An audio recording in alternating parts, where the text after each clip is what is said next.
Now for the other teams that I follow, the Lakers, I mean, they just signed Byron Scott. My disappointment with the Lakers, knows no end. Kobe, they signed him to a ridiculous contract. It's too huge.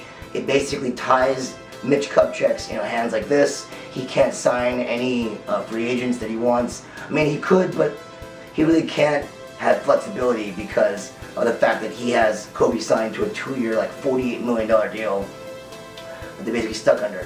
And I mean, whose fault is that? I mean, it's not really Kobe's fault. They say that he signed what they brought to him. And Kobe's been there long enough where I'm pretty sure if Kupchak would have came up to him and said, hey, Kobe, we're going to give you less money but for a longer deal. You're going to retire as a Laker. We just need more flexibility when it comes to free agency. Kobe would have been like, oh yeah, sure, no problem. I want another ring. Give me the best guys on my team. I want a championship run. So it would have been okay. It was a mistake to do that, but they still have some flexibility. Hopefully the Cavs don't make the push and trade for Kevin Love, because the only chance the Lakers have rebounding in the next 2 or 3 years instead of like a 10 to 15 year stretch where they don't really contend for a title is if Kevin Love comes back home to LA. And Kevin Love, if you happen to be watching this somehow, please come back to LA. Anyway, Niners, football season is about to start. I'm really excited. I'm really pumped. I'm a big Niner fan from back just in the 80s and stuff. And I feel like this is finally the year where they might get over that hump. The last 3 years they've been in NFC Championship games at least. They made it to the Super Bowl that 1 year. They stalled at the 1-inch line basically against Baltimore. They couldn't basically seal a deal. They didn't win, but they got a taste of being there. And I think that they're finally ready, especially with Seattle winning last year. They have a little bit bigger chip on their shoulder. I think they're ready to make that next step and match Seattle's championship with a championship of their own. But we'll see what happens, because I mean the NFC is pretty much the tougher of the two conferences, and they reside in the toughest division in that conference, the NFC West, which legitimately has 4 playoff teams. I mean, the Niners and the Seahawks are legitimate top 2 in the league, in that division, but the Cardinals have made a run last year, made the playoffs almost. I mean, they're going to make another run this year. The Rams are improved. It's going to be a hard division nonetheless. You're not going to see 2 teams with 13, 14 wins again. It's going to be more like 12 wins, 11 wins. That's going to probably win the division.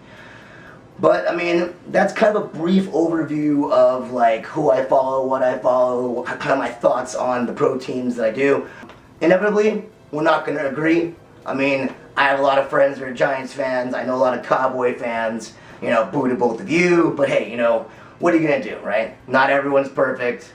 Not everyone can be a Dodger fan, I'm just kidding. And by the way, if you do recognize me at all from KDBS, you also know that I have a podcast on Mondays, Wednesdays, sometime within those 3 days, in the basement with Sean and the Heckler. We also talk about things like that on that show. That is going to be linked also to whatyoutwatch.com. There's going to be a little link there that says In the Basement with Sean and the Heckler.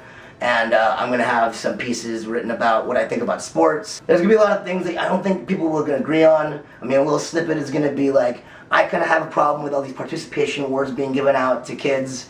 I mean, I know it's all about confidence and everything, but you'll get to read a little bit about that and when in the times come. Especially when like Little League World Series comes around, or like the National Spelling Bees on TV, things like that. You'll get an idea of how I fall on either line of that, the exploitation versus, things like that, versus what's good for the kids, vice versa, And in the end, it's really about the debate.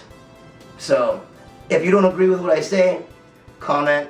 I might talk about it, bring it up, address it in the next week's episode. But for now, that's pretty much all I got. I'm David DK Kim, they call me the Heckler. Some of you are not going to call me friends. I understand that. It's the interwebs. I get it. But until next time, you ain't got no game, and I'm in your head.